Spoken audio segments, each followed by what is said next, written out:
உறவுகளுக்கு வணக்கம்.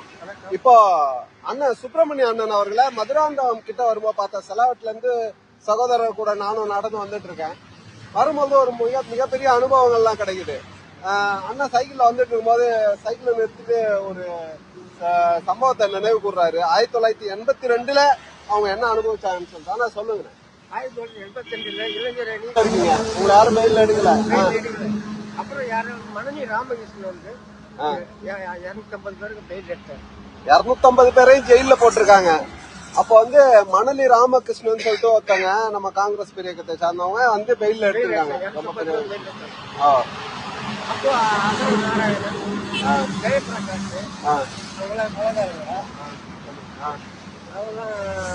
அவங்க அந்த பக்கம் ஃப்ரீயா விட்டாங்க. அப்போ என்னென்ன எனக்கு சாப்பாடு வேணுமா எந்த சாப்பாடு கேட்டாலும் சுத்தாங்க. இவங்க சாப்பிட மாட்டேங்க மறியல் போட்ட முடியும். ஒரு நாள் பிரியாணி கேட்டு பிரியாணி செய்து கொடுத்தாங்க. அப்புறம் எம்ஜிஆர் கிட்ட சொல்லுவாங்க. எம்ஜிஆர் சொல்லி எம்ஜிஆர் கிட்ட சொல்லுவேன் அதுவும் ஒருத்தர் சொல்லலாம் வாடகை சொல்லி. எம்ஜிஆர் ஆட்சியில இதெல்லாம் நடந்திருக்கு. இல்ல ஆனா அப்ப எவ்வளவு துடிப்பான ஆட்கள் இவ்வளவு பேர் இருந்து செயல்பட்டு அதாபடி வாரத்துல எம்ஜிஆர் வந்து மீட்டிங் போடுறாரு. சென்ட்ரல் மீட்டிங் போடுறாரு. அப்ப நாங்க வந்து போகக்கூடாது சொல்லி கருப்பு கொடி காமிக்கிறோம். ஒரு போலீஸ்காரன் வந்து அடிச்சிட்டான். எப்பரா அடியில சொல்லி ரோட்ல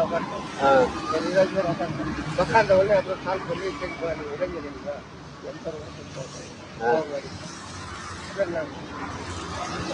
ஒரு மிகப்பெரிய வரலாற்றுக்கு சொந்தக்காரர்கள் காங்கிரஸ்காரர்கள் என்பது இதன் மூலம் தெரிகிறது.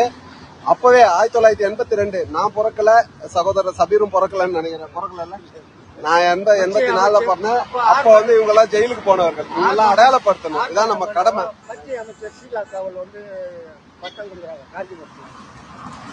உங்களுக்கு பட்டம் கொடுக்குறாங்க. அவரோட பாத யாத்திரை போற 21 நாள் பாத யாத்திரை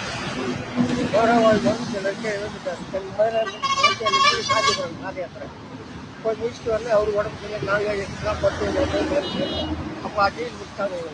அப்ப கையில காசுல நாங்க எங்கிட்ட காங்கிரஸ் பேரியக்கத்திற்காக உழைத்த உறவுகள் ஆயிரம் இருக்கிறார்கள். அவர்களை நாம் கண்டெடுப்பதுதான் ஒரு கடினமான ஒரு விஷயமா இருக்கு. கண்டெடுத்ததுல நன்றிண்ணா, ரொம்ப சந்தோஷம். உங்களை மாதிரி ஆட்கள்லாம் சந்திக்கிறேன்.